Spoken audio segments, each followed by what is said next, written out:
नमस्कार साथियों, आप सभी का एक बार फिर से स्वागत है।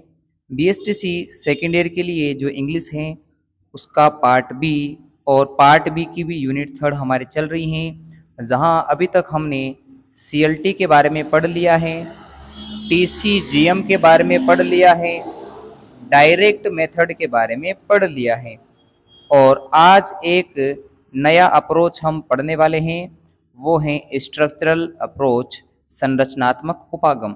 अब ये स्ट्रक्चरल अप्रोच क्या है इसके बारे में जानते हैं। It is popularly known as situational approach. इसे हम सिचुएशनल अप्रोच के नाम से मुख्यतया जानते हैं। इट इज़ एन अल्टरनेटिव, यह एक विकल्प है, to the direct method of teaching English.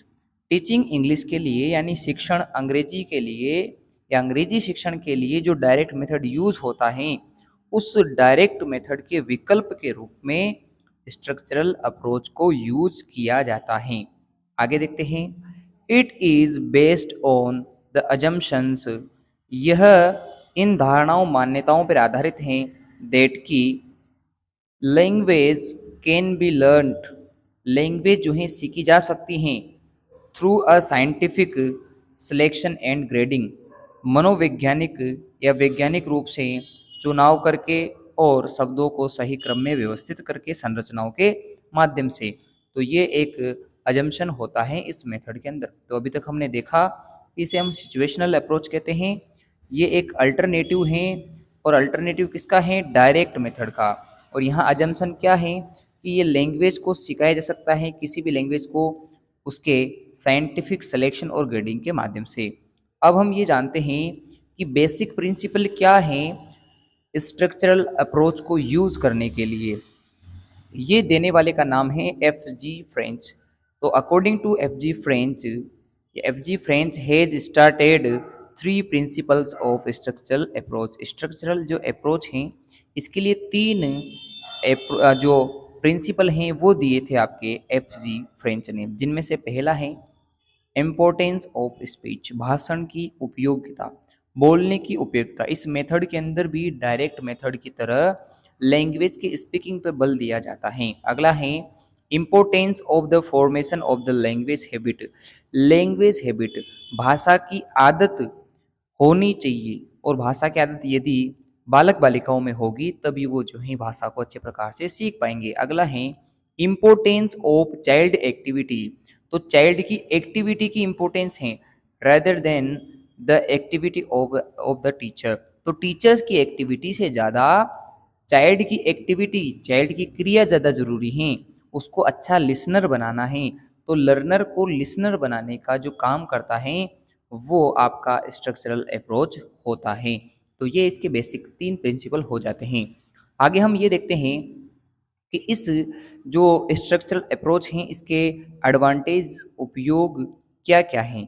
तो पहला है focus on sentence pattern a lot of practice. तो सेंटेंस के पैटर्न पे ये फोकस करता है। जब इसको यूज़ किया जाता है तो वहाँ सेंटेंस का एक पैटर्न जो है उसको फॉलो किया जाता है और उसकी खूब सारी अ लॉट ऑफ प्रैक्टिस यानी अभ्यास किया जाता है, करवाया जाता है।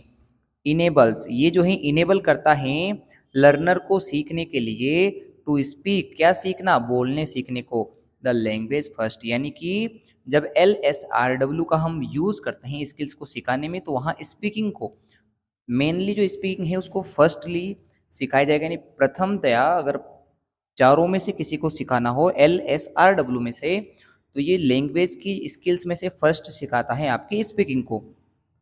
अगला है स्पीच इज एम्फेसाइज्ड, तो स्पीच को जो है भाषण को, संवाद को ज़्यादा यहाँ जो है जोर दिया जाता है, संवाद पे यानी बोलने पे जब जोर दिया जाता है। अगला है language habit formation is stress, language की एक आदत करना, लैंग्वेज को सीखने की आदत डालना, यहाँ जोर दिया गया है, स्ट्रेस दिया गया है। तो ये एम्फेसाइज्ड और स्ट्रेस्ड दोनों एक जैसे सिमिलर वर्ड हैं। अगला है language materials are carefully selected and graded, जो लैंग्वेज के मटेरियल हैं, भाषाई जो सामग्री होती हैं उनको बहुत ही केयरफुली, ध्यानपूर्वक जो है सेलेक्ट किया जाता है और उनको अच्छे प्रकार से जमाया जाता है। अगला है बेस्ड ऑन साइंटिफिक प्रिंसिपल्स, यह वैज्ञानिक सिद्धांतों पर आधारित अप्रोच होती हैं। आगे और देखते हैं क्या क्या इसके एडवांटेज हैं। It develop mastery and confidence among students, बच्चों में जो है कॉन्फिडेंस और महारत हासिल करने का गुण ये जो है डेवलप करता है। कौन सा मेथड? Structural method. अगला है minimum wastage of time and energy, जो बच्चों का टाइम है, समय है और जो बच्चों की ऊर्जा है उसको मिनिमम न्यूनतम रूप से ये जो है वेस्ट करता है। अगला है it remove hesitation and fear of speaking. Hesitation का मतलब कि जो घबराहट होती है बालकों में सीखने की और जो डर होता है बोलने के लिए उसको दूर करता है, रिमूव करता है, हटाता है। अंतिम है इट प्रोवाइड्स, यह प्रदान करता है द अपॉर्चुनिटी फॉर एक्सप्रेशन, अभिव्यक्ति की आज़ादी या अभिव्यक्ति के अवसर को ये जो है आपको प्रदान करता है स्टूडेंट्स को स्ट्रक्चरल अप्रोच।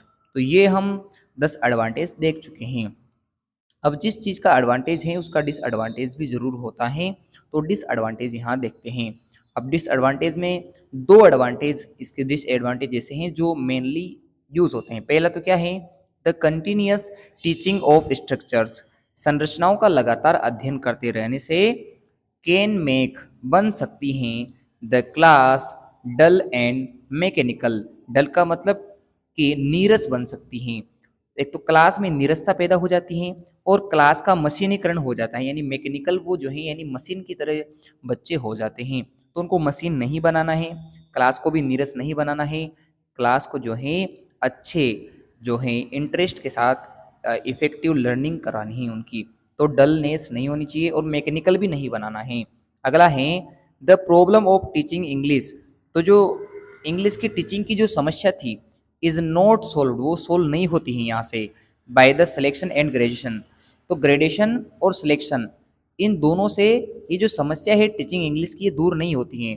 ऑफ स्ट्रक्चर्स, जो हम संरचनाओं का प्रयोग करते हैं इसके अंदर, तो संरचनाओं के यूज करने से, संरचनाओं को अध्ययन करने से ये जो समस्या है अंग्रेजी को पढ़ाने की वो दूर नहीं होती है। Because it only helps the teachers, यह टीचर की सहायता करता है टू लर्न, सीखने में, वॉट इज टट, क्या पढ़ाया गया है। ये किस चीज में सहायता करता है कि क्या पढ़ाया गया है, and what to teach next, कि अगला क्या पढ़ाया जाएगा।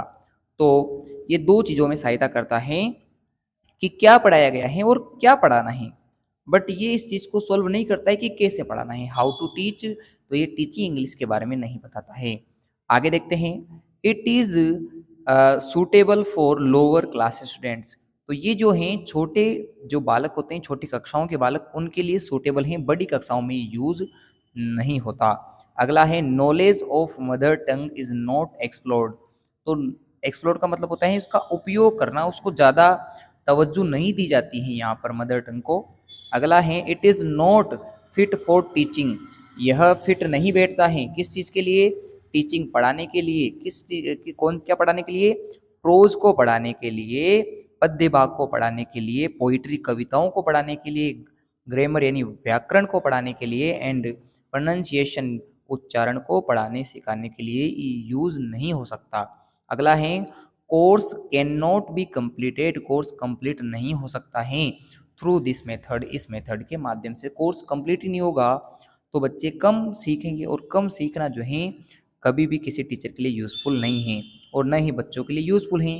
It demands too much language material, यह जो है बहुत ज़्यादा, टू मच का मतलब होता है बहुत अधिक, लैंग्वेज मटेरियल भाषाई सामग्री की आवश्यकता मांगता है, उसकी डिमांड करता है। तो ये हमने बात की आज स्ट्रक्चरल अप्रोच के बारे में कि ये क्या चीज़ हैं, इसके प्रिंसिपल कौन कौन से हैं, इसके एडवांटेज कौन कौन से हैं और डिसएडवांटेज कौन कौन से हैं। यह आपके सबसे बड़ी यूनिट हैं पार्ट 1 और पार्ट बी में, और इसमें से ज़्यादा प्रश्न आते हैं, लगभग 10 से 15 नंबर की यूनिट हो जाती हैं। और अगर 15 नंबर एक यूनिट से मिल जाते हैं तो 15 नंबर के लिए अगर आपको 5 वीडियो भी देखना पड़े तो आपको देखना ज़रूरी है, क्योंकि 60 नंबर के पेपर में से 15 नंबर मात्र इसी यूनिट को पढ़ने से, यानी 25% अंक तो आपको इसे पढ़ने से आ जाएंगे, तो आपको इसको ज़्यादा पढ़ना है। कल हम इसी यूनिट के छोटे छोटे प्रश्नों की बात करेंगे कि हयाकू, बेलेड क्या है, सोनेट क्या होता है, फ्री वर्स क्या होती हैं, उनके बारे में बात करेंगे।